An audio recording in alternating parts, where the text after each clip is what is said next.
Masih itu yang tadi itu yang menteri apa preman palak ya. Apa dia bilang saudara? Ini guru beban negara. Bingung saya kok guru dianggap beban negara. Jadi bagaimana ini guru? Masa sih gaji guru harus kita bayar dari negara? Gaji yang lain lu pikirin. Saudara, gaji BUMN, komisaris-komisaris dari inflation buzzer dan lain sebagainya, ente kasih besar-besar, giliran gaji guru yang tidak seberapa, dibilang apa? Gaji guru beban negara, kurang ajar. Ini negara Indonesia tanpa guru saudara nggak bisa bangkit, tanpa guru nggak bisa jaya, tanpa guru nggak ada jihad, tanpa guru nggak ada perlawanan untuk memerdekakan Indonesia. Tanpa guru tidak akan lahir orang-orang besar pahlawan di negeri ini saudara. Tanpa guru bagaimana kita bisa membangun masyarakat? Betul? Maka itu saya mau tanya, peran guru besar tidak? Penting tidak? Mestinya bukan dibilang beban, mestinya negara berpikir bagaimana guru-guru baik di negeri maupun di swasta dijamin oleh negara saudara. Gaji guru di daerah ada 300.000 per bulan, ada 400.000 per bulan. Mereka nggak ngeluh saudara, cuman gaji segitu dianggap beban negara, kurang ajar. Nah itu tadi saudara, itu tadi yang kita cerita. Buzzer saudara, pelawak, influencer diangkat jadi komisaris saudara, gajinya ratusan juta, miliaran, nggak dibilang beban negara. Giliran rakyat dibilang beban negara, kurang ajar tidak? Kurang ajar tidak? Begitu saya mau tanya nih, sebelum saya akhiri nih semuanya, guru penting tidak? Guru jasanya besar tidak? Guru jasanya banyak tidak? Cinta sama guru? Siap bela guru? Takbir! Jangan remehin guru saudara.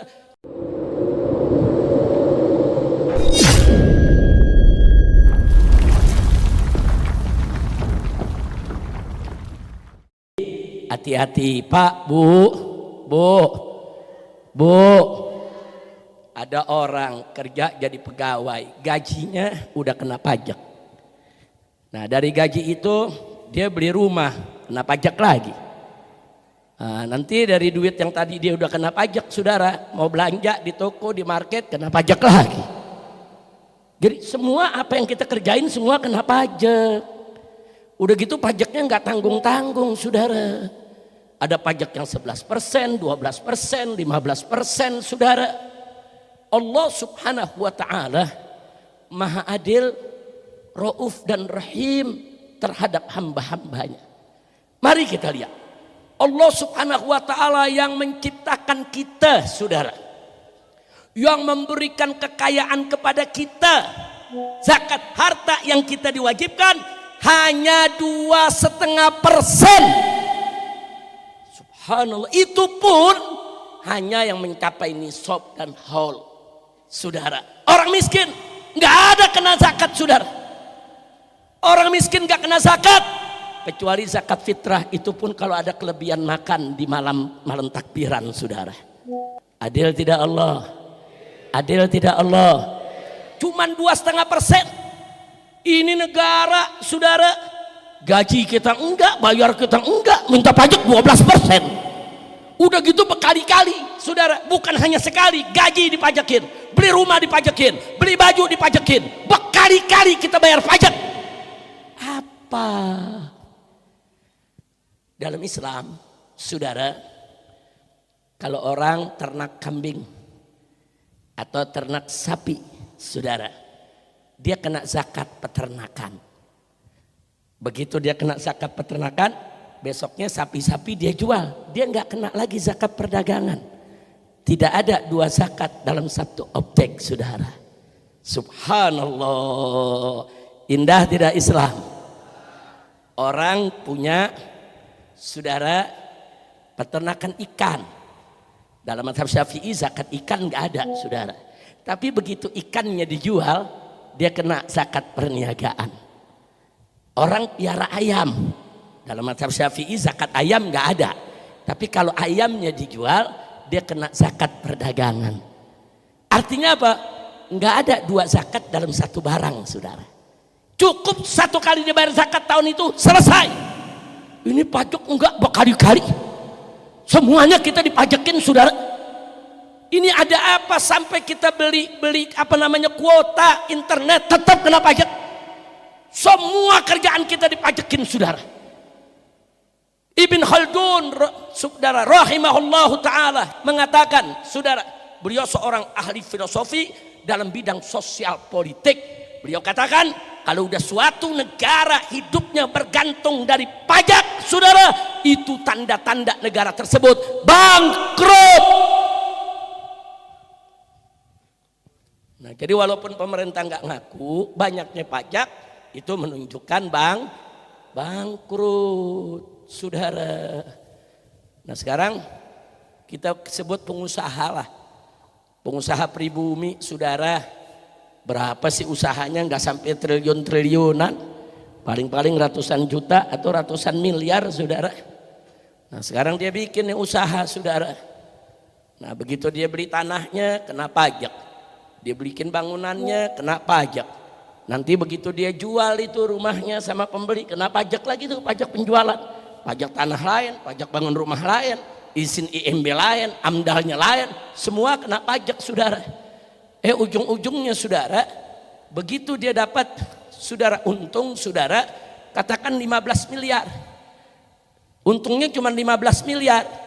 Ternyata yang diminta oleh pajak, saudara, 15% bukan dari untung bersih, dari semua, dari modal pertama kali dikeluarkan sampai dapat untung 15%. Akhirnya apa? Dia bayar ke negara 10 miliar, buat dia cuma 5 miliar.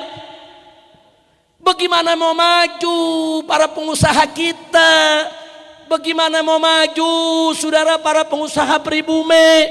Mestinya kalau mau dikenakan pajak, silakan pajak dari neto hasil bersih, bukan pajak dari bruto, dari semuanya. Bangkrut pengusaha pribumi semua, saudara. Nah, terus ada yang nanya, Habib, itu kalau orang-orang yang punya triliun-triliunan, oligarki itu yang bukan Islam, bagaimana? Saudara, oligarki banyak yang main akal-akalan sama pajak. Daripada bayar pajak 50 miliar atau pajak 1 triliun, dia undang petugas pajaknya sama kepala pajaknya, dibagi-bagi sarang 5 miliar. Selesai. Dia sogok, saudara, diakali, dia nggak bayar pajak. Dia hitung-hitungan, kasih aja nih 100 miliar, bagi-bagi, atur aja lah supaya dia nggak kena pajaknya. Saudara, padahal pajak yang dia mesti bayar, mestinya ratusan miliar, bahkan 1 T. Makanya mereka kaya-kaya, saudara. Yang pribumi cuman usaha kecil, dikenain pajak habis-habisan, sampai banyak yang bangkrut. Jadi saudara, sebelum saya lanjutkan lagi, saudara, saya tambahkan satu lagi. Dulu di zaman Pak Harto, dengan segala kelebihan dan kekurangannya, Pak Harto melihat bagaimana nih cara gaji pegawai negeri, bagaimana cara gaji tentara dan polisi, bagaimana supaya pegawai negeri ini dapat rumah-rumah murah, perumnas. Dulu ada namanya perumnas, saudara. Bagaimana, saudara? Putar otak. Oh, bikin BUMN. Ratusan BUMN dibangun, saudara. BUMN bidang pelayaran, BUMN bidang penerbangan, BUMN bidang yaitu kesehatan, BUMN bidang pendidikan, BUMN pertambangan, saudara. BUMN yang ngurus yaitu minyak dan gas. Ratusan BUMN dibangun oleh Pak Harto. Bahkan di daerah diperintahkan bikin BUMD. BUMN itu badan usaha milik negara. Di daerah badan usaha milik daerah. Bikin perbankan, bikin asuransi, saudara. Semua dibuat. Untuk apa? Supaya negara ikut kerja, cari untung. Untungnya untuk membiayai negara. Bangun rumah sakit, bangun jalan, bangun listrik, sampai ke pelosok-pelosok kampung, saudara. Kenapa? Karena BUMN-nya makmur. Nggak ada zaman Pak Harto BUMN rugi, nggak ada. Apalagi gulung tikar, tidak ada. Sekarang BUMN semua pada rugi, semua gulung tikar, saudara. Kenapa? Ya bagaimana nggak ambruk, saudara? Ada mantan koruptor keluar dari penjara, diangkat jadi komisaris utama, saudara, di BUMN. Fakta, saudara, bukan nuduh.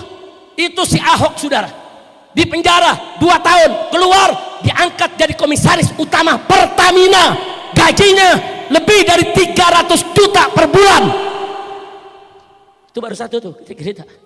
Ada buzzer diambil, saudara, ada artis diambil, ada pelawak diambil, ada orang bodoh tolol hanya karena puji-puji presiden, puji-puji menteri, diangkat jadi komisaris BUMN yang gajinya ratusan juta bahkan miliaran, dan mereka tidak bisa kerja.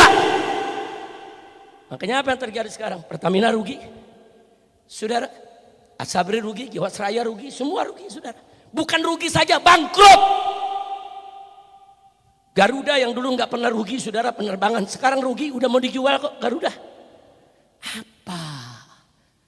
Apa ini? Salah kelola orang-orang yang kerja di Garuda? Enggak. Banyak orang luar karena urusan politik diambil dijadiin komisaris, saudara. Nah kemarin model Ade Armando, Abu Janda diangkat. Bagaimana BUMN mau untung? Bagaimana mau berkah? Yang menistakan agama, yang menghina ulama, saudara, semua rame-rame diambil, dibagi-bagi jabatan, kurang ajar. Begitu bangkrut, rakyat yang dipajakin, saudara, kurang ajar tidak? Nah maka itu saya mau tanya nih, kalau begitu rakyat marah, wajar tidak? Wajar tidak? Saya tidak mendukung kemarahan rakyat. Saya tidak mendukung rakyat bakar-bakaran, menyerbu, menjarah rumah anggota dewan atau menteri, tidak. Cuman saya mencoba memahami kenapa itu terjadi. Nah kalau kita sudah pahami, kita cari obatnya, saudara. Dokter itu kalau pasien datang kan ditanya dulu, Anda sakit apa? Apa yang dirasa? Kepala pusing gak? Perut sakit gak? Ada gatal gak? Ada kering gak tenggorokan? Diselidikin dulu sebab-sebabnya. Oh ini kenapa Anda batuk-batuk terus ini? Apa? Saudara, dokter itu kalau pasien datang kan ditanya dulu, Anda sakit apa? Apa yang dirasa? Kepala pusing gak? Perut sakit gak? Ada gatal gak? Ada kering gak tenggorokan? Diselidikin dulu sebab-sebabnya. Oh ini kenapa Anda batuk-batuk terus ini? Apa karena ada TBC? Apa karena cuma infeksi saja? Atau kenapa? Atau kedinginan? Nah kalau udah ketahuan sebabnya, baru dikasih obatnya, saudara. Nah begitu juga sekarang rakyat di mana-mana marah. Jangan ngatain rakyat, jangan nyumpain rakyat, saudara. Jangan ngebodoh-bodohin rakyat, saudara. Tapi cari kenapa rakyat marah. Oh karena banyak korupsi. Oh kalau begitu bagaimana obatnya? Basmi itu korupsi, betul? Betul? Kenapa rakyat ini marah, saudara? Oh karena pajak itu tinggi. Mereka sudah nggak kuat lagi untuk bayar pajak. Kalau begitu, oh ini penyakitnya soal pajak. Turunin pajaknya. Kalau perlu, bebaskan rakyat kecil dari pajak. Betul tidak? Takbir. Nah itu yang kita sampaikan, saudara. Nah itu kita sampaikan kepada pemerintah. Nah jangan dikit-dikit rakyat juga katain tolol. Itu anggota dewan kemarin ngatain rakyat tolol. Saudara, ternyata apa yang terjadi? Ijazah Jokowi kita cari-cari nggak ketemu. Ijazah dia ketemu di rumahnya. Begitu dilihat nilainya 6 semua. Rata-rata 6, ngatain rakyat tolol. Iya. Kacau tidak? Kacau tidak? Emang nilai 6 jenius? Emang nilai 6 pinter banget? Saya mau tanya, pinter banget? Emang nilai 6 rata-rata itu ranking? Nilai rata-rata 6 pakai ngatain rakyat tolol, lu yang tolol. Betul? Tapi alhamdulillah yang begitu udah diberhentiin juga. Alhamdulillah. Artis-artis yang joget-joget ngeledek rakyat diberhentiin juga. Alhamdulillah. Jangan sombong. Jangan sombong, jangan ngatain rakyat, jangan takabur, jangan. Jangan, hati-hati. Allah tidak suka dengan manusia sombong. Hati-hati, Allah tidak suka dengan manusia takabur. Nah karena itu ke depan, nah kita berikan nasihat kepada para pejabat dimanapun, apa itu eksekutif, legislatif, yudikatif, jangan sombong, jangan takabur, jangan meremehkan aspirasi rakyat. Betul? Nah, tapi rakyat juga tolong jaga diri, jangan dikit-dikit mengebakar, jangan. Kalau emosi kita gampang dipantik, nanti jangan-jangan suatu saat disalahgunakan. Maaf ya Pak Bu ya, kalau hari ini ada kelompok orang yang menunggangi gerakan masyarakat kemudian masyarakat itu digiring untuk lempar api ke rumah pejabat, bukan nggak mungkin kalau besok rumah kiai yang dibakar, besok rumah habaib yang dibakar. Hati-hati, dulu tahun 48 pernah terjadi, tahun 65 pernah terjadi, pesantren dibakar saudara, santri dibantai saudara. Jangan lupa pemberontakan PKI dulu, ulama-ulama dibunuh, disembelih, dimutilasi, dibuang itu ke sumur saudara. Dan kita nggak mau itu terulang lagi saudara. Nah karena itu ya, walaupun kita marah, kita mau kritik, tapi jangan lepas dari komando ulama. Setuju tidak? Kalau para ulama kita sudah memberikan komando untuk jihad, baru kita bangkit rame-rame jihad bersama para ulama kita saudara. Takbir, angkat tangan semua, siap bela ulama, siap ikut ulama, siap dukung ulama, siap jihad bersama ulama. Takbir, takbir, sallu ala nabi, Allahumma salli wa sallim alaih. Jadi kalau para ulama belum beri komando, jangan ikut-ikutan dulu, jangan Anda pikir ulama diam, enggak ya ikhwan. Ulama semua mau monitor, semua ulama mengawasi saudara, semua ulama mempelajari apa yang sedang terjadi di kita punya negeri saudara. Dan ulama tidak diam saudara, ulama satu sama lainnya saling berkomunikasi, saling memberikan kabar, saling bertukar pikiran apa yang kita mesti lakukan saudara. Jangan khawatir, jangan bilang ulama diam, jangan saudara, nggak ada ulama yang diam. Ulama-ulama yang istiqamah selalu bersama umat, selalu bersama umat, selalu bersama rakyat. Ulama tidak akan meninggalkan umat dan rakyatnya, insya Allah. Nah kemudian saudara, masih itu yang tadi itu yang menteri apa, preman palak ya, apa dia bilang saudara, ini guru beban negara. Bingung saya, kok guru dianggap beban negara? Jadi bagaimana ini guru? Masa sih gaji guru harus kita bayar dari negara? Gaji yang lain lu pikirin saudara, gaji BUMN, komisaris dari influencer, buzzer dan lain sebagainya, ente kasih besar-besar, giliran gaji guru yang tidak seberapa dibilang apa, gaji guru beban negara. Kurang ajar. Ini negara Indonesia, tanpa guru saudara nggak bisa bangkit, tanpa guru nggak bisa jaya, tanpa guru nggak ada jihad, tanpa guru nggak ada perlawanan untuk memerdekakan Indonesia. Tanpa guru tidak akan lahir orang-orang besar pahlawan di negeri ini saudara. Tanpa guru bagaimana kita bisa membangun masyarakat? Betul? Maka itu saya mau tanya, peran guru besar tidak? Penting tidak? Mestinya bukan dibilang beban, mestinya negara berpikir bagaimana guru-guru baik di negeri maupun di swasta dijamin oleh negara saudara. Gaji guru di daerah ada 300.000 per bulan, ada 400.000 per bulan. Mereka nggak ngeluh saudara, cuman gaji segitu dianggap beban negara. Kurang ajar. Nah itu tadi saudara, itu tadi yang kita cerita, buzzer saudara, pelawak, influencer diangkat jadi komisaris saudara, gajinya ratusan juta, miliaran, nggak dibilang beban negara. Giliran rakyat dibilang beban negara. Kurang ajar tidak? Kurang ajar tidak? Begitu saya mau tanya nih, sebelum saya akhiri nih semuanya, guru penting tidak? Guru jasanya besar tidak? Guru jasanya banyak tidak?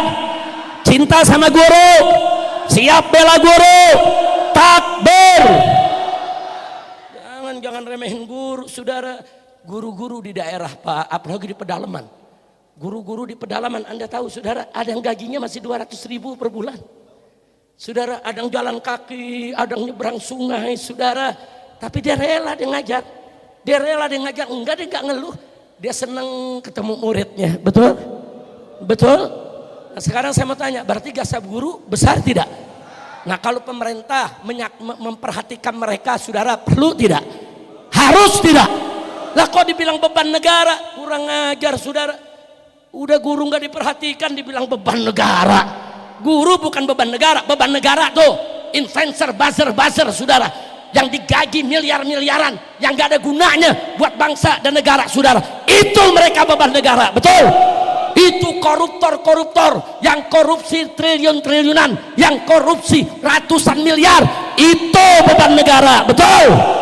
Bukan guru beban negara. Saya mau tanya, beban negara guru atau koruptor? Guru atau koruptor? Guru atau buzzer? Mereka yang beban negara digaji gede-gede nggak tanggung-tanggung. Guru yang berjasa dibilang beban negara, enggak, saya nggak terima saudara. Saya juga guru saudara, 25 tahun saya ngajar di madrasah aliyah. 25 tahun. Awal saya ngajar gaji saya sebulan hanya 75.000. Naik paling tinggi cuma 150.000. Terakhir saudara hanya 800.000 per bulan. Tapi karena saya cinta menjadi pendidik, cinta kepada guru, saya nggak peduli dengan urusan gajinya saudara. Saya cinta murid-murid saya cinta santri-santri saya saudara. Jadi jangan dibilang ini, kenapa saya tersinggung dan saya marah besar, karena saya juga termasuk guru. Kiai kita saudara, Ustadz Hariri Hatromi, ini juga guru. Ini Ustadz semua yang ada di panggung ini juga semua guru. Kita nggak ngemis kepada pemerintah, kita nggak minta-minta kepada pemerintah, betul? Tapi jangan coba-coba menganggap kami sebagai beban negara, kurang ajar. Makanya kemarin begitu saya ketemu dengan beberapa pejabat, saya bilang nggak bisa, ini orang mesti diberhentiin. Ini betina kurang ajar ini satu ini. Udah tukang palak saudara. Nah alhamdulillah akhirnya diberhentikan juga, alhamdulillah. Nah mudah-mudahan penggantinya jangan yang model begitu. Mudah-mudahan penggantinya cinta sama guru, amin. Amin ya rabbal alamin. Jadi Bu, Pak, guru itu harus diperhatikan. Walaupun guru nggak minta diperhatikan, tapi negara mesti perhatiin dong. Gaji mereka, kebutuhan mereka, saudara, harus. Begitu juga sekolah-sekolah. Sekolah kan bukan negeri aja. Sekolah swasta lebih banyak daripada negeri. Kalau sekolah swasta semua tutup, pesantren semua tutup, sekolah dibangun pemerintah, tidak cukup untuk memenuhi kebutuhan mendidik bangsa ini, saudara. Tidak. Jangankan sama pesantren yang jumlahnya jutaan, saudara. Sekolah pemerintah dibandingkan sama sekolah ormas Muhammadiyah sajalah, saya kasih contoh. Masih banyak kan sekolah Muhammadiyah, saudara. Jangan sombong, saudara. Sekolah pemerintah dibandingkan oleh sekolah NU, Nahdlatul Ulama yang di mana-mana punya sekolah, punya madrasah, dari madrasah tingkat dasar, saudara, madrasah diniyah, ibtidaiyah, saudara. Sekolahnya NU lebih banyak kok daripada sekolah yang pemerintah punya. Nah, jadi mestinya pemerintah jangan cuma memperhatikan guru negeri. Ini guru negeri juga banyak susah, banyak gak diperhatikan. Mestinya guru negeri, guru swasta, mereka adalah pahlawan bangsa tanpa tanda jasa. Saudara, mereka harus diperhatikan. Perhatikan kebutuhannya, perhatikan keperluannya, perhatikan kehidupannya, perhatikan kesehatannya, perhatikan sandang pangan papannya. Betul? Begitu saya mau tanya nih semua di sini, siap bela guru? Siap dukung guru? Siap berjalan di belakang guru? Takbir. Shallu ala Nabi. Cuman saya sedih nih Pak Kiai. Dulu zaman kita Pak Kiai, kita tangan kita disabat sama guru biasa. Betul Pak Kiai? Itu tangan kita ditabok, badan kita digebuk biasa, nggak ada masalah. Murid sekarang baru diginiin sama guru, saudara, lapor polisi. Kacau saudara, kacau tidak? Sekarang banyak kejadian guru pada di penjara hanya gara-gara nyetrap murid, mukul murid sama penggaris, mukul murid sama penghapus, kurang ajar. Itu bagaimana bikin aturannya?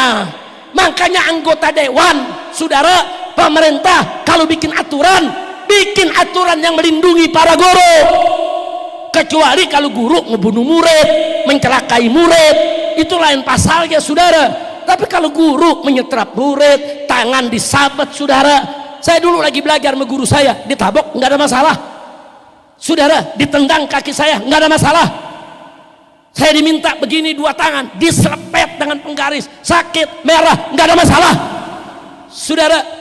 Kenapa jadi sekarang baru diselepet gini? Lapor ke orang tua lapor polisi datang tangkap gurunya, kurang ajar. Alasannya ini kekerasan dalam sekolah. Saya tanya, saudara, ini yang begini kacau tidak? Kacau tidak? Kecuali kalau guru mau ngebunuh murid, mencelakakan murid, dihantam kepala murid sampai pecah, itu kelewatan. Ditinju kayak tinjuan Mike Tyson. Begitu ditinju murid langsung muntah darah. Itu emang gurunya nggak benar. Betul? Nah, tapi sekarang saya mau tanya ini santri-santri di sini, kalau tangannya dipukul sama guru biasa gak? Biasa gak? Apa mau lapor polisi? Mau lapor polisi? Ini gara-gara undang-undangnya, karena dalam undang-undang ada, saudara, pokoknya siapa saja berbuat kekerasan terhadap orang lain berarti melakukan pidana. Kata barang siapa atau siapa saja termasuk guru, saudara. Kalau dia melakukan kekerasan kepada siapapun termasuk terhadap murid, saudara. Kekerasan apapun, bahkan kekerasan verbal, si guru nggak mukul, cuman ngomong ngatain si murid, kau bodoh kau kenapa keras kepala, bisa diperkarakan ke polisi. Ini aturan begini, saudara, ubah aturan begitu nggak benar, itu bisa merusak daripada kinerja para guru kita, betul? Nah, kira-kira jelas tidak? Paham tidak? Nah, sekarang yang bikin undang-undang siapa? Pemerintah dan DPR.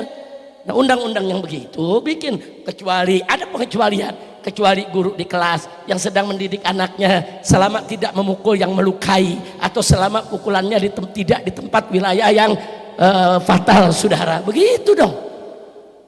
Nah, udah gitu murid sekarang kengeng, baru tampar guru, saudara, lapor polisi. Kengeng enggak? Kengeng enggak? Nah, mudah-mudahan di Mahat Gaza enggak ada yang begitu. Amin.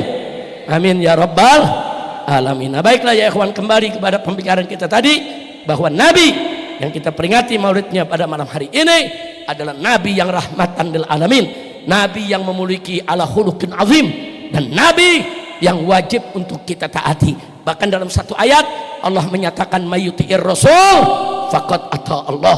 Barang siapa yang taat kepada Rasulullah berarti dia taat kepada Allah. Masya Allah, saudara, ini dalil keempat buat kita semua.